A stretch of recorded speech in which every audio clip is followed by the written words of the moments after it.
राधे। हरे कृष्णा। कैसे हो आप सभी लोग? आशा करती हूँ आप सभी मंगल में होगे, स्वस्थ होगे, अच्छे होगे। कैसा चल रहा है आपका होली का त्योहार? अब आप कहोगे दीदी आप पागल हो गए हो क्या, होली तो खत्म हो चुकी है। अरे नहीं नहीं नहीं, होली अभी खत्म नहीं हुई है। होली खत्म होएगी रंग पंचमी के तत्पश्चात। अरे देवताओं की होली बोला जाता है रंग पंचमी तक। मैं तो श्रीधाम वृंदावन में ही हूँ। रंग पंचमी बनाने के तत्पश्चात मैं अपने घर वापस जाऊंगी, लेकिन जब तक रंग पंचमी नहीं बन जाती तब तक तो मैं श्रीधाम वृंदावन की ही होली एंजॉय करने वाली हूँ और आप लोगों के लिए बहुत सारी वीडियो मैं आप लोगों के लिए लेकर आने वाली। लोग जानते हो रंग पंचमी को देवताओं की होली बोला जाता है, ऐसी मान्यता है। इस दिन सभी देवी देवता पृथ्वी लोक पर आते हैं और होली खेलते हैं, होली बनाई जाती है। अरे कहीं कहीं पे तो इस त्योहार को श्री पंचमी, देव पंचमी के नाम से भी जाना जाता है। क्या आप लोग जानते हैं कि रंग पंचमी को देव पंचमी के नाम से भी जाना जाता है? आप लोग जानते हैं श्री कृष्ण जी ने राधा जी पर रंग डाला था और तभी से इन्हीं की याद में रंग पंचमी का त्योहार बनाया जाता है।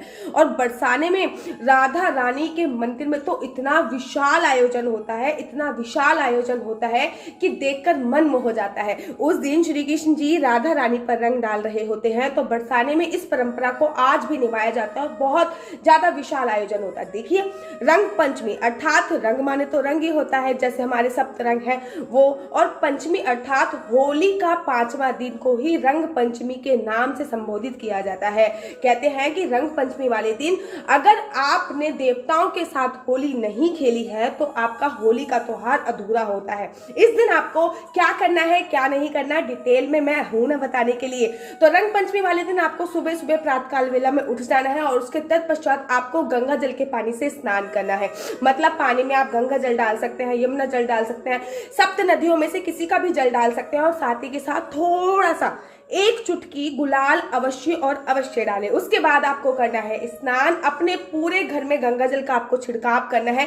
अपने बाल गोपाल, लड्डू गोपाल या फिर आपके घर में जितनी भी देवी देवताओं की प्रतिमा है उस दिन आपको गंगा जल से सबको स्नान अवश्य कराना, को स्नान अवश्य कराना है और सभी के चेहरे पर, उनकी प्रतिमा पर हल्का हल्का गुलाल अवश्य लगाना है। इस दिन लक्ष्मी नारायण जी की विशेष पूजा की जाती है और बोला जाता है कि इस दिन लक्ष्मी माता की विशेष पूजा करने पर माँ लक्ष्मी के साथ साथ बाके बिहारी अर्थात विष्णु भगवान की कृपा भी आप पर बरसती है। इस दिन आपको तुलसी माता की पूजा अर्चना वंदना अवश्य करनी है। इस दिन आपको तुलसी माता के साथ भी होली खेलनी है।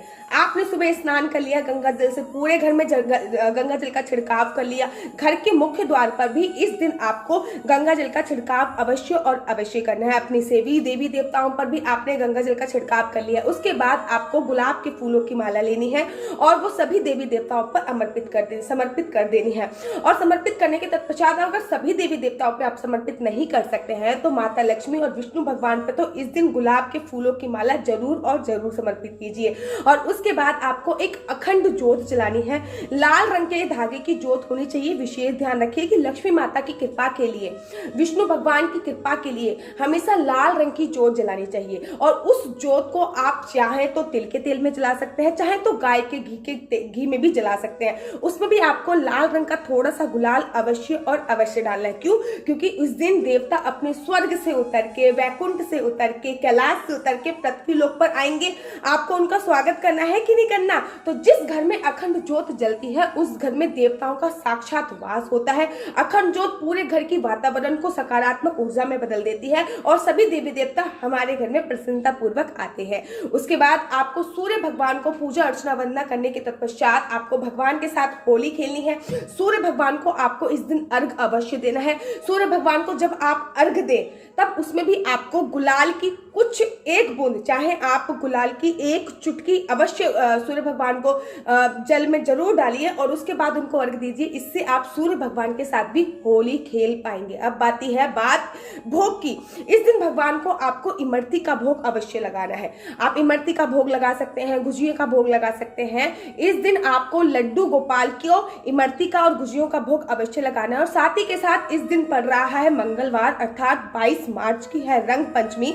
तो मंगलवार वाले दिन हनुमान जी की विशेष पूजा अर्चना होती है। अपने हस्बैंड को एक गुलाब दीजिए और गुलाब को चारों तरफ से आपको रंग देना है गुलाल से। उसके बाद उनसे कीजिए कि हनुमान मंदिर पे जाइए और उनको थोड़ा सा गुलाल अर्पित करके और ये गुलाब उनको समर्पित करके आइए। उस दिन हनुमान चालीसा का पाठ करना बिल्कुल भी मत भूलिए और साथ ही के साथ सुंदरकांड का भी पाठ आप कर सकते हैं। चाहे तो आप अपने घर पे कीर्तन भजन का भी आयोजन करा सकते हैं।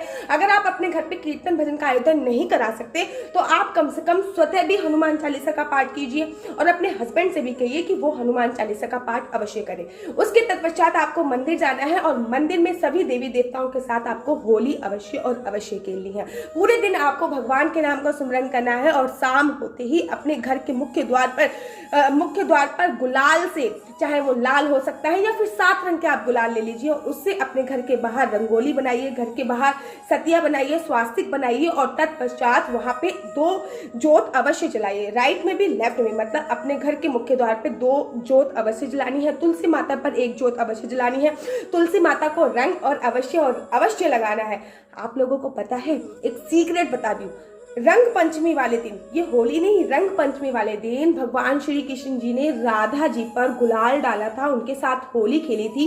तो ऐसा बोला जाता है जिस भी पति पत्नी में मनमुटाव होता है, जिन भी पति पत्नी की आपस में नहीं बनती है, तो रंग पंचमी वाले दिन अगर वो पति पत्नी एक दूसरे के साथ होली खेल लेते हैं तो कहते हैं उनका प्यार अटूट हो जाता है, उनका प्यार अमर हो जाता है, उनके रिश्ते में जो भी करवाहट है वो प्यार में बदल जाती है। कहते हैं कि इस दिन आपको अपने हस्बैंड के मस्तक पे लाल रंग का गुलाल लगाना चाहिए, साथ ही के साथ उनके चरण जरूर और जरूर स्पर्श करने चाहिए। आपके घर का जो भी व्यवसाय है, आपकी मकान है, दुकान है, आपका जो भी बिजनेस है, उस पर हल्का हल्का गुलाल जरूर और जरूर रंग पंचमी वाले दिन डाला जाता है। ऐसी मान्यता है कि रंग पंचमी जो होती है, रंग पंचमी का जो रंग होता है वो शरीर में सकारात्मक ऊर्जा का समावेश कर देता है, पूरे ब्रह्मांड में सकारात्मक ऊर्जा का समावेश कर देता है। रंग पंचमी पे न केवल गुलाल लगाया जाता है बल्कि गुलाल उड़ाया भी जाता है। कहते हैं कि अगर आपने होली खेली हो चाहे ना होली खेली हो, लेकिन रंग पंचमी वाले दिन अगर आप होली खेल लेते हो तो आप देव की श्रेणी में आ जाते हो। मास की कृष्ण पंचमी को रंग पंचमी का त्योहार बनाया जाता है और इसी के साथ होली को विश्राम दे दिया जाता है। क्या आप लोग जानते हैं इस दिन सभी देवी देवता जब पृथ्वी लोक पर आते हैं तो उनके स्वागत के लिए आपको अपने घर के बाहर रंगोली अवश्य बनानी चाहिए। गुलाल से आपको अपने घर के बाहर स्वास्तिक बनाना चाहिए और साथ ही के साथ देवताओं के आगमन के लिए आपको सुगंधित अगरबत्ती नहीं, सुगंधित धूपबत्ती जरूर जलानी चाहिए। पूरे दिन घर में आपको एक अखंड ज्योत जलानी है। इस दिन माता लक्ष्मी की पूजा का विशेष और विशेष महत्व होता है और कहा भी जाता है कि इस दिन माता लक्ष्मी को प्रसन्न करने के लिए आपको लाल कलावी की अखंड ज्योत जलानी चाहिए और साथ ही के साथ उसमें कुछ गुलाल अवश्य और अवश्य डालना चाहिए। तो आप लोग रंग पंचमी का त्योहार बनाओगे ना। और अगर आप श्रीधाम वृंदावन आने की सोच रहे हैं तो रंग पंचमी के त्योहार हम वृंदावन में राधा रानी के साथ रंग पंचमी बनाना चाहते हैं तो आप लोगों का मैं तहे दिल से स्वागत करती हूँ। आप इस दिन श्रीधाम वृंदावन अवश्य आइए और बरसाने जाइए, बरसाने में राधा रानी के साथ रंग पंचमी का त्योहार बनाइए। आपके घर पे जितने भी देवी देवता विराजमान है सबके साथ इस त्योहार को जरूर और जरूर सेलिब्रेट कीजिए, क्योंकि हिंदू नववर्ष भी तो आने वाला है, नवरात्रे भी तो आने वाले हैं, ताकि आपके घर में सकारात्मक ऊर्जा का समावेश हो जाए। कैसी लगती है आपको मेरी वीडियो? अगर आपको मेरी वीडियो अच्छी लगती है तो आप अपना यूट्यूब चैनल हरि बोल को लाइक शेयर सब्सक्राइब करना बिल्कुल भी मत भूलिए। तब तक के लिए मुझे दीजिए इजाजत। राधे राधे, हरे कृष्णा, हरि बोल।